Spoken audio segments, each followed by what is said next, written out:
Cinema தொடக்க காலகட்டத்தில் நடிகர்களுக்காக பார்க்கப்பட்ட சினிமா தான் இருந்தது. தியாகராஜ பாகவதர், சின்னப்பா தேவர், அப்புறம் எம்ஜிஆர், சிவாஜின்னு. அதற்கு பின்னால் கொஞ்சம் காலம் கழித்து இயக்குநர்களுக்காக ஒரு சினிமா, இந்த இயக்குனர் பேரை பார்த்தாலே அந்த படம் நல்லா இருக்கும்ன்ற ஒரு நம்பிக்கையை ஏற்படுத்திக்கிட்டு இருந்தது. அது கே.எஸ். கோபாலகிருஷ்ணன் காலகட்டத்தில் அப்படியே மாறி அப்புறம் பாலச்சந்தர், பாரதிராஜா படம். அது ஹீரோ யாருன்னா கிடையாது, பாரதிராஜா படம், பாலச்சந்தர் படம். இந்த காலகட்டத்தில் தயாரிப்பு நிறுவனங்களும் சில முக்கியமான ஒரு பங்கெடுப்பு செஞ்சது. அது சத்யஜோதி படம் நல்லா இருக்கும். சத்யா மூவிஸ் வேறையாக இருக்கும், சத்யஜோதி. இப்போ ஏவிஎம்னா அது ஒரு கமர்ஷியல் சினிமாவாக இருக்கும், அந்த பிராண்டு வேறு. ஆனால் நல்ல படங்கள் இப்போ சத்யஜோதி இருக்கும், சூப்பர் குட் படம் அப்படின்னு. அது மாதிரி ஆஸ்கார் மூவிஸ்னு ஒரு கம்பெனி இருந்தது, எம் பாஸ்கர்னு ஒரு டைரக்டர். அவர் படங்கள் தீர்ப்புகள் திருத்தப்படலாம், தண்டிக்கப்பட்ட நியாயங்கள், பௌர்ணமி அலைகள், சூளம், இதெல்லாம் பண்ணியிருந்தார். அவர் ரஜினி சார் வச்சு பைரவி படம் கூட டைரக்ட் பண்ணார். அந்த கம்பெனியோட பேர் பார்த்த உடனே படம் நல்லா இருக்குன்னு தோணும். அதற்கு பின்னால் இப்போது அந்த இடத்த நீலம் ப்ரொடக்ஷன்ஸ் பிடிச்சிருக்கு.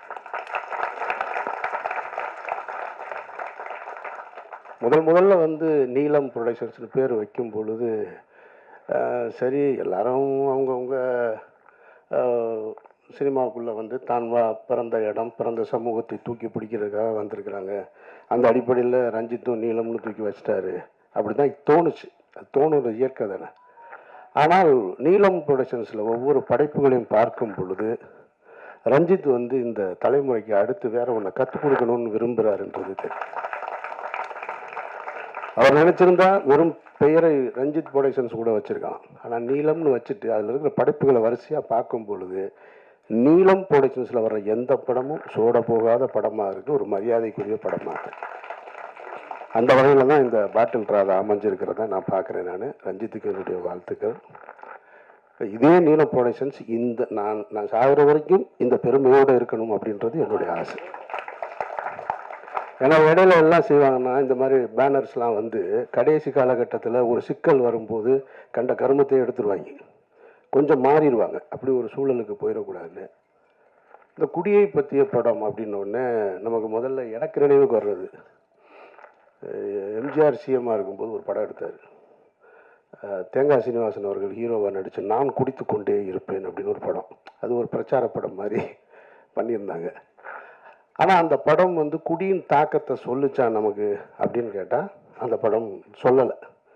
அப்படி ஒன்றும் அந்த படத்தை பார்த்துட்டு யாரும் திருந்தினானா அப்படின்னு கேட்டால் எனக்கு தெரிஞ்சு திருந்துறதுக்கு வாய்ப்பு இல்லை. அந்த படமும் அப்படி தான் இருந்துச்சு.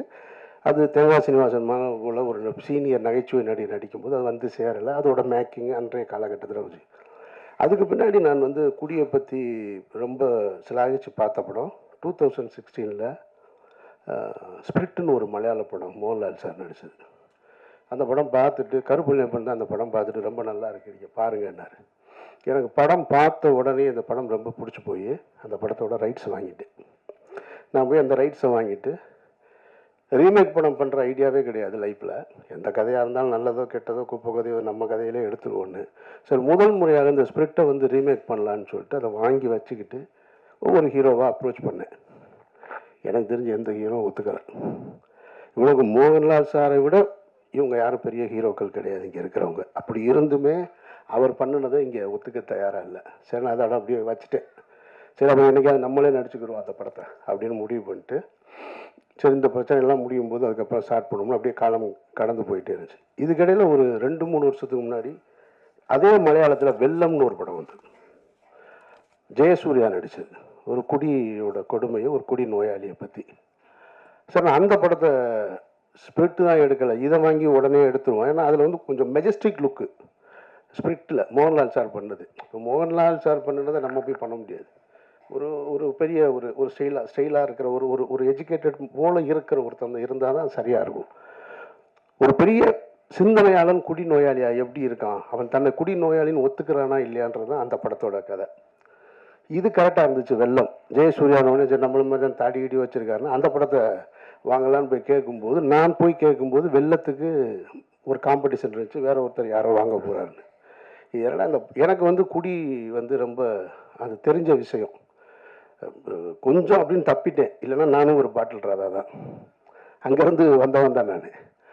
அதனால் அந்த படத்தை எடுக்க முடியல. அப்புறம் நானும் என்னோடய அசிஸ்டண்ட்டும் உட்காந்து இது ரெண்டுமே இல்லாமல் வேற ஒன்று புதுசாக பண்ணலான்னு சொல்லிட்டு ஒரு கதை பண்ணணும். அது காரணம் என்னென்னா, எங்களோட ஃபேமிலியில் என்னோடய ஃபேமிலியில் ஒருத்தர் இருக்கான் இந்த மாதிரி. என்னோடய க்ளோஸ் ஃப்ரெண்டு ஒருத்தர் செந்தில்னு ஒரு நண்பன், இன்ஜினியரிங் காலேஜ் ஸ்டூடெண்ட்டு, ஸ்டேட்லேயே 6th வந்தவன். ஸ்டேட்லேயே 6th. அவன் நாசமாக போனது குடியில் தான். அதுலேருந்து மீளவே இல்லை. இது மாதிரி என்னோட பழகிய பல பேர் வந்து மீள முடியாத குடியின் அடிமையில் நின்று இருக்காங்க. என் காலேஜ் ஃப்ரெண்ட்ஸாக இருக்கட்டும், என்னோடய ஃபேமிலியில் ஒருத்தர் இருக்கான். அப்போ மதுரையில் நரிமேட்டில் ஒரு இதே மாதிரி டிஎடிஷன் சென்டர் இருக்குது. அதை நடத்துகிறவனும் என் ஃப்ரெண்டு தான். அவன் முன்னாள் ட்ரக் அடிக்கிட்டு அவன் தான் நடத்துகிறான். அதை அந்த இடத்துக்கு தெரியும். அங்கே வந்து என்னோட அந்த ரிலேட்டிவை கொண்டு போய் நான் சேர்த்துருக்கேன், அங்கே பார்த்துருக்கேன். அவன் சொல்கிறான் அவன் எப்படி இதை ஸ்டார்ட் பண்ண. எனக்கு முதல்ல தெரியாது. நான் கொண்டு போய் சேர்க்கும்போது அவன் வந்து அமீரோட ரிலேட்டிவ்னு கொண்டு போய் சேர்த்துட்டோம். அவன் சொல்கிறான் என்னை தெரியல அவனுக்கு அப்படின்னா. தெரிலன்னா அவன் சொல்கிறான் ஒன்றா தான் நம்மலாம் குடிச்சிக்கிட்டு இருந்தோன்னு ஆரம்பித்து அவன் இந்த கதையை பூரா சொல்கிறான். என்னடா அண்ணே ரொம்ப மோசமாக போயிட்டேன், அதுக்கப்புறம் தான் இதை ஆரம்பித்தேன்னு. அப்புறம் அதுக்கு இங்கே சைதாப்பேட்டையில் அதே மாதிரி ஒரு டிஎடிஷன் சென்டர், அங்கேயும் நான் போயிருக்கேன் நான். அப்போ இதை வச்சு ஒரு கதை எழுதினேன். எழுதி வச்சாச்சு, பிகினிங் டு எண்டு. நானும் என்னோடய அசோசியேட் எழிலும் சேர்ந்து. அன்றைக்கி ரஞ்சித் கூப்பிட்டு இந்த படம் காமிக்கிறார், பார்த்து முடிச்ச உடனே தெரிஞ்சு அதை எடுக்க முடியாது அப்படின்னு. ஏன்னா அவ்வளவு சிறப்பாக எடுத்து முடிச்சிட்டாங்க பாட்டில் ராதாவில். இனி போய் நம்ம அதை எடுத்தோம்னா வேற தான் எடுக்கணும். இனி போய் அதை எடுத்தோம்னா நான் வந்து தினகரனை பார்த்து எடுத்ததாக தான் இருக்கும் அந்த படம். அப்படி அமைஞ்சிருக்கு அந்த படம். எப்படி வந்து பாக்ஸிங்கில் வந்து இன்னொரு படம் எடுக்கலாமா அப்படின்னா அது சர்பேட்டை தான் ஞாபகத்துக்கு வரும். ஒரு மென்டல் அசைலம் இனிமேல் திருப்பி எடுக்கணும்னா சேது தான் ஞாபகத்துக்கு வரும். ஒரு தமிழ் தேசியவாதி ஒரு தீவிரவாதியை காட்டுக்குள்ளே கூப்பிட்டு போகணும்னா அது விடுதலை தான் ஞாபகத்துக்கு வரும். ஒருத்தர் ஓடி போய் சற்றை இனிமேல் இறக்குனான்னா ரன்னு தான் ஞாபகத்துக்கு வரும். அதுபோல் டிஎடிஷன் சென்டர்னு தமிழ் சினிமாவில் ஒரு படம் வந்துச்சுன்னா அது இந்த படத்தை தான் ஞாபகம். அப்படி ஒரு படம் மிகச்சிறப்பாக, அதாவது ஒரு ஃபர்ஸ்ட் ஹாஃபை வந்து இவ்வளவு அழகாக என்கேஜ் பண்ண முடியுமா? ஏன் இங்கே சொன்னவங்க ஏன் சரியாக சொல்லலைன்னு தெரில. இது ஒன்றும் பிரச்சார படம்லாம் கிடையாது. இது பிரச்சாரம்ன்ற வார்த்தை நீங்கள் யூஸ் பண்ண வேண்டியதே இல்லை. Complete entertainment. மாறன்லாம் பின்னிருக்காரு ஃபர்ஸ்ட் ஹாஃபில், எக்ஸ்ட்ரானரியா. போகிற போக்கில் அதுவும் ஓபியில் டைலாக் டப்பிங்கில் போட்டிருக்காரு பாருங்க. அங்கங்கே நீங்கள் எங்கே உட்காந்துருந்தாலும் இதை நான் என்ன சொல்கிறேன்னா, நான் மிகைப்படுத்தி சொல்லலை. சமீபத்தில் இந்த படத்தை குட்லட்டில் பார்க்கும்போது மொத்த தேட்டர்லையும் ஒரு ஆள் சிரிச்சுக்கிட்டே இருக்கான். படம் போட்டதுலேருந்து வெற்றிமாறன் தான், வேற யாரும் இல்லை. சிரிக்கிறதுனா எப்படி இந்த லெவல்லாம் இல்லை. அவர் இப்படி தட்டுறாரு அப்படி தட்டுறாரு எந்திரிக்கிறாரு. என்னங்க இப்படி நான்லாம் சிரிப்புன்னு பேப்பரில் எழுதியிருந்தாலே சிரிப்பே, இது என்னங்க இவ்வளவு அப்படின்றாரு. நானும் சிரித்தேன், ஆனால் இப்படிலாம் சிரிக்கலை.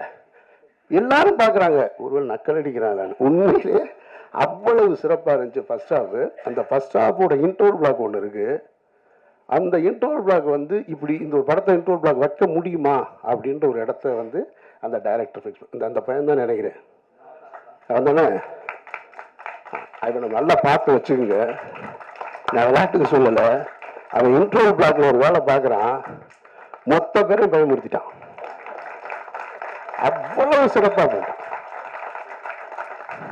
சரி, இப்படி ஒரு ஃபர்ஸ்ட் ஹாஃப் வச்சுட்டு செகண்ட் ஹாஃப் என்ன இருக்கும் அப்படின்னு போனால் டெட் கான்ட்ராஸ்டாக ஒரு எமோஷன் படம் ஃபுல்லாக. இப்போ நமக்கு ஒரு டவுட் வந்துச்சு, இப்படி ஒரு ஸ்க்ரீன் பிளே எப்படி எழுத முடியும்? கம்ப்ளீட் என்டர்டெயின்மெண்ட்டாக இருக்குது. படத்தோட பிகினிங்லேருந்து இன்ட்ரோல் வரைக்கும் ஒரு இடம் கூட உங்களை வந்து சும்மா இருக்க விடலை. ஜான் விஜய் எல்லாம் வந்து அப்படி பிரமாதப்படுத்திட்டார். பிரமாதமாக அந்த கேரக்டரு. இந்த ட்ரெய்லரில் ஒரு ஷாட் வந்துச்சு இல்லையா, அதான் அவரோட இன்ட்ரோடக்ஷன் ஷாட்டு. அவ்வளவு அழகாக அவ்வளவு மெச்சூர்டாக. நான் சொன்னேன் இல்லை மதுரையில் என்னோடய ஃப்ரெண்டுன்னு, அவன் கேரக்டர் தான் ஜான் விஜய் பண்ணியிருக்காரு. இந்த செகண்ட் ஹாஃப் என்னடான்னா அது வேற ஒரு ஏரியாவில் இருக்குது, கம்ப்ளீட் எமோஷனில் இருக்குது. இப்போ லிங்கு சொன்னார் இல்லையா, அவன் வந்து அவன் போயிடக்கூடாதுன்னு. அந்த காட்சி இன்னொரு இடம். அதாவது புருஷன் எனக்கு காசு கொடுத்து அனுப்பிச்சிட்டு அந்த சஞ்சனா உட்காந்து சமைச்சிக்கிட்டு இருக்கிற ஒரு சீன் இருக்குது. அந்த சமைப்பாங்க, அந்த மீன் பொரிச்சிட்டு வச்சுட்டு பிள்ளைகளோட வந்துடுவான் அப்படின்னு. இந்த வரலேன்ட்டு போனவன் கூட 2 குடியானோடு இந்த சைக்கிளில் போவான் பாருங்க. அப்படியே போயிட்டு நான் இந்த வந்துடுறேன்னு. அதெல்லாம் நான் பார்த்துருக்கேன். நான் பார்த்துருக்கேன், வாழ்ந்துருக்கேன், எல்லாமே தெரியும்.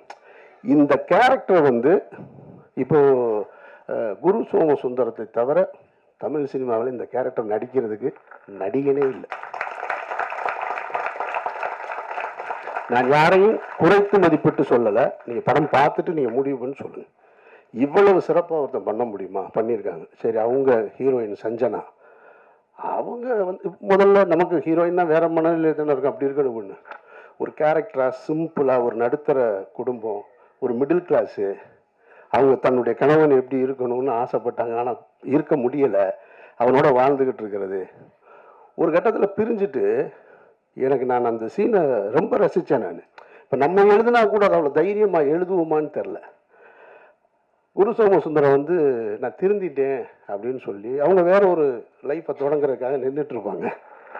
அப்படி நடந்து வரும்போது அவனை பார்த்துட்டு புருஷன் நிற்கிறான்னு பார்த்துட்டு அப்படி திரும்பி வருவாங்க. வந்தவுடனே நான் திருந்திட்டேன், நம்ம உன் கூட வாழணும்னு ஆசைப்பட்றேன், வீட்டுக்கு போகலாம் அப்படின்னோடனே நம்ம என்ன செய்வோம்? சரி வாங்க ஆகா கணவனே கண்கண்ட தெய்வம், கல்லானாலும் கணவன் புல்லானாலும் புருஷன்.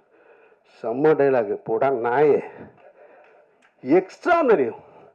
நீ திருந்துவ, இதை நீ சொல்லுவ, நான் வந்து கேட்கணுமா? என் 10 வருஷ வாழ்க்கையை தொலைச்சிட்டேன்டான்னு ஒரு பொண்ணு சொல்கிற அந்த இடம் இருக்கு பாரு. எவ்வளவு கனவுகளோட இது போல திருமணம் செஞ்சு வைக்கிறாங்க. ஏன்னா இந்த வார்த்தை நான் என் ஃப்ரெண்டோட ஒய்ஃப்கிட்ட கேட்டேன். நான் இன்னைக்கு அந்த பொண்ணுங்க 2 பேருமே காலேஜ் படிக்கிறாங்க. ஒருத்தவங்க துபாய் போயிட்டாங்க. கல்யாணம் ஆன நாள்லேருந்து ஒருத்தன் போராடிருக்கான். ஒரு பொண்ணு போராடி போராடி போராடி அவனை மீட்டெடுக்கவே முடியலை கடைசி வரைக்கும். எத்தனை டிஎடிஷன் சென்டர் கொண்டு போய் விட்டாலும் அங்கேருந்து ஒரு ஃபோன் போடுவான், அழுகுவான், நான் காலில் விழுகிறேன், என்னை மன்னிச்சிரு, நான் திருப்பி வந்துடுறேம்மா. வந்து ஒரு 10 நாள் தான் திருப்பி ஸ்டார்ட் பண்ணிடுவோம். அது அப்படியே போய் போய் அந்த மனைவியோட அந்த வார்த்தையை நான் வந்து அவங்கக்கிட்ட கேட்டேன். அது ரொம்ப சிறப்பாக பண்ணியிருக்காங்க. அதில் அவங்க படம் பார்க்கலன்னு சொன்னாங்க. எண்டு படத்தோட எண்டு ஷார்ட் இருக்குது. செகண்ட் ஹாஃப் ஃபுல்லாக எமோஷன் தான். ஃபர்ஸ்ட் ஹாஃப் நீங்கள் பார்த்துட்டு அந்த மூடுக்கு பார்த்தீங்கன்னா செகண்ட் ஹாஃப் இருக்காது. அந்த எண்டில் கிளைமேக்ஸில் ஒரு சிங்கிள் ஷாட் ஒன்று பண்ணியிருக்காங்க. அவங்க டைலாக் டெலிவரியோட மிக பிரமாதமாக இருக்குது. எல்லா ஆர்டிஸ்ட்டுமே இதில் இவர் நல்லா நடிச்சிருக்காரு. மாறனெல்லாம் நான் ரசிச்சுக்கிட்டே இருந்தேன். மாறன் பேசுகிற டைலாக் எல்லாமே குட்டி குட்டியாக. ஜான் விஜய் இப்படி பார்த்துட்டு, ஜான் விஜய் நான் பெருசாக ரசித்ததில்லை, ஷார்பேட்டா தவிர. அவர் நானும் ஒரு படம் நடிச்சிருக்கோம். அந்த படம் பாதியிலே நின்றுச்சு. ஆனால் இந்த படத்தில் இவ்வளோ பிரமாதமாக அந்த ஸ்டேஷன்லேருந்து வெளியில் வரும்போது அவ்வளோ அழகாக வாழ்ந்திருக்காரு. ஒரு நல்ல திரைப்படம் அது உருவாக்கும் போது தனக்கான ஆட்களை கலைஞர்களை சேர்த்துக்கிறோம். அதில் வந்து மாற்று கருத்தே இல்லை. அதுபோல் அப்படி சேர்த்துக்கிட்ட ஒரு நல்ல திரைப்படம் தனக்கான வெற்றியையும் சேர்த்துக்கிறோம். அதுக்கு யாரும் போய் சப்போர்ட் பண்ணணுன்ற அவசியம் இல்லை. பாட்டில் ராதா அப்படி ஒரு வெற்றியை சேர்க்கும்ன்றது நான் உறுதியாக சொல்கிறேன். மற்றபடி சான்றோடன் பேசும்போது கைதட்டுங்க அப்படின்னாரு. உங்கள் பேச்சுக்கு இங்கே யாரும் கைதட்ட தயாராக இல்லை. உங்கள் பாட்டுக்கு தான் கைதட்டினாங்கல்ல எல்லாரும். அப்புறம் என்ன? இல்லை இல்லை, அதுதான் நீங்கள் கேட்காமலே வந்துருச்சு உங்களுக்கானது. ஸோ அதனால் எல்லாரும் மிகச்சரியாக பண்ணியிருக்க. இந்த படம் பார்க்கும்போது ஒரு ஒரு நோய் அப்படின்றத ஒருத்தர் உணரணும். இன்றைக்கி அதை நோயின்னு உணராமல் பல பேர். இதை சீனுராமசாமி என்கிட்ட ஒரு முறை சொல்லியிருக்காரு. சார் அது ஒரு நோய் சார், அது ஒரு நோய். அது நோயின்னு எவன் உணர்றானோ அவன் தான் சார் அதுலேருந்து வெளியில் வர முடியும். நான் ஒரு முறை ஒரு ஆட்டோவில் போகும்போது ஒரு ஆட்டோ டிரைவர் இதை என்கிட்ட சொன்னான். சார் நான் ஒரு பெரிய நோயாளி சார், இப்போ நான் வந்து அதுலேருந்து வந்துட்டேன், ரொம்ப கேவலமான. அவன் சொல்கிறான், நான் ரொம்ப கேவலமானவன் சார், அவ்வளவு கேவலமான செயல்களை செஞ்சுருந்தேன் நான். அப்புறம் நான் கொஞ்சம் கொஞ்சமாக போய் அந்த கிளாஸுக்கு பேர் என்ன, ஏஏவா?